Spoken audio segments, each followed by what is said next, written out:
masters. Good day to you, partner. I'm Guy, and I can already tell that I'll be your best friend in this forsaken cave.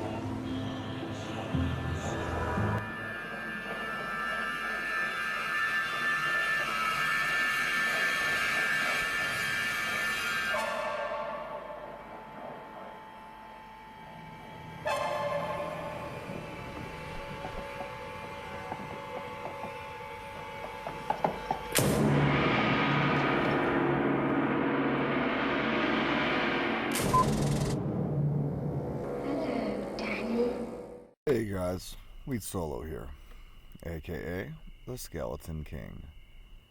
So what we have here is Weed Solo actually being the Skeleton King. It's been a long time since I ran a Skelly based build. Now, quick caveat, my old Tri-Curse, the creator of Tri-Curse Necromancer with the Tinky swap, okay? Trust me, nobody else was doing it. The closest thing was some guy running like a, what's that shitty armor? A Chains of Honor. I forget what shield he had, but his main armor was Chains of Honor. He didn't swap, and he was running fairly tanky gear. Not even Tri-Curse, max Blood Golem Skeletons Revives.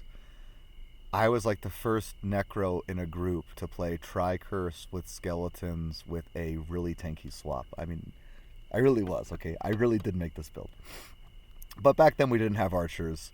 Of course you ran revives because they had insane single target damage. It was the only way you did damage in a group, and probably Crushing Blow is honestly the only way you do damage in a group these days, either as a summoner. And maybe Fire Golems could help out a little bit. So as you can see by the gear, I have absolutely BIS gear. Now, of course, there was one socket Train Chest, but I'm actually not going to run Train Chest for my actual speedrun video. This is going to be the breakdown of what you try to accomplish as a summoner, and then what I'm going to try to accomplish in my speedrun. My play is okay. Honestly, I'm quite a bit better now. Having so much range these days is actually quite cool as a summoner, because what I realized is although I'm not going to be running any revives for council members, which are just the greatest trash clearing unit in the game, and I can talk about them real quickly, they really aren't good solo.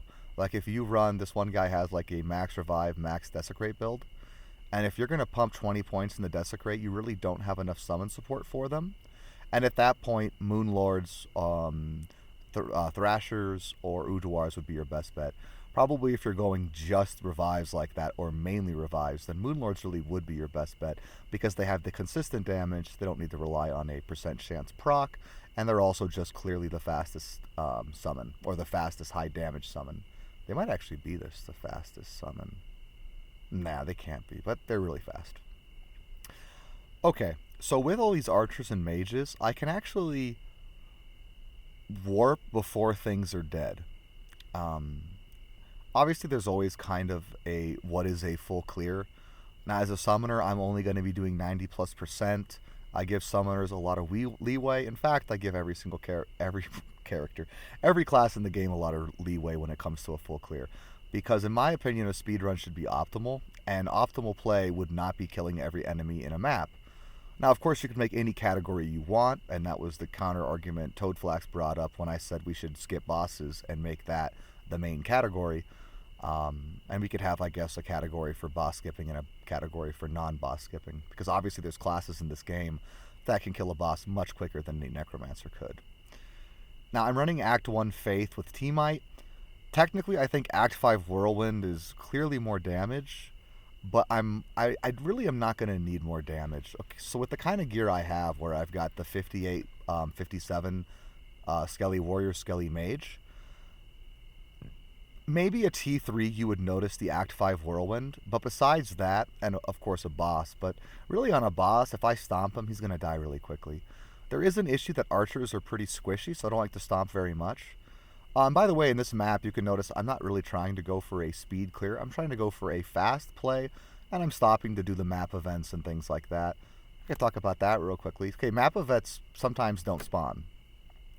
Sometimes no good gear drops. That's why, in our opinion, the most fair way to speedrun a map is to not pick up anything or do map events. Now, of course, you can do whatever you want in your game, but don't expect us to slow down and pick up drops and do map events when we're submitting our best times. I did get a skill shrine for this snapshot, and actually you can really notice the difference between a skill shrine summoner and a non-skill shrine summoner. And I'll be doing that for my speedrun too. And yes, well, I'm not even going to try to do it quick. Like, trying to optimize the swap with a skill shrine would just... I would basically just farm games, right? I would make a game, and I'd farm a game where there's an EXP shrine in, like, Frigid or River of Flame. And that's not fun at all. And then I think I can warp across. I always think you can warp across that, but you can't. So the skill setup is pretty simple. Max Warrior, Max Mage, Max Archer, Max Curse Mastery. Now, is Max Curse Mastery optimal? Optimal? I think for a T3 it is, because for a T3 you're going to get to use Amplify, Decrepify, and Lower Resist. And Decrepify is another 10 Pierce. And Archers they're the best range summon, okay? The reason we use Mages in conjunction with Fire Golems is not because Mages are better than Archers. It's because if you're stacking an element with that sort of gear in the in-game, then it kind of just works out. 20-point Mages are beat by 20-point Archers, but part of the reason we beat them with Archers is because you're going to be stacking auras for the Archers. In some builds we make in-game, we don't have enough spots to have Infinity, Faith, T-Might, etc., Heart of the Wolverine. So by dropping Archers and running Mages, Fire Golems, Revives, for instance, you can kind of forget about having to worry about Nature's Peace, forget about worrying about T-Might.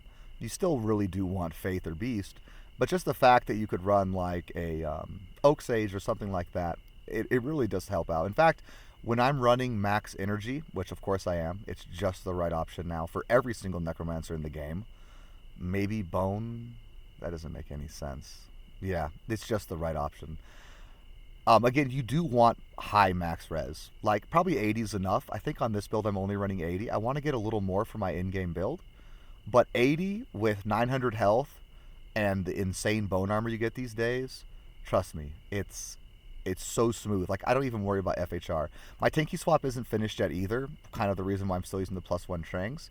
What I'm actually going to do for my in-game build is swap to an Enigma and an Exile Shield. We really didn't know what to do with the shield because we kind of had a spot free. And Phoenix isn't really necessary with max energy because you just don't have that much of a life pool and you don't lose that much life. It would help, of course. But what we're going to do is we're going to go with that high defense idea. And it would help the archers a bit. It would help the warriors a little and the mages a little. But it would help me not get hit so I never have to cast bone armor as much. And I already have to cast 3 curses. I'll try and hit 125 FCR.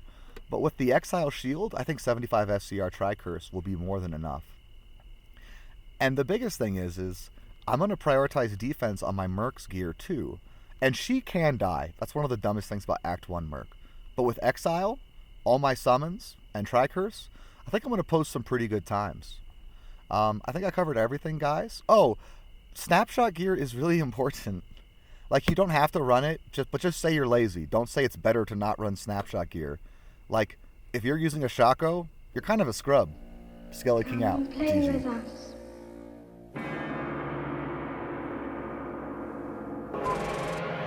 Come and play with us, Daddy. Forever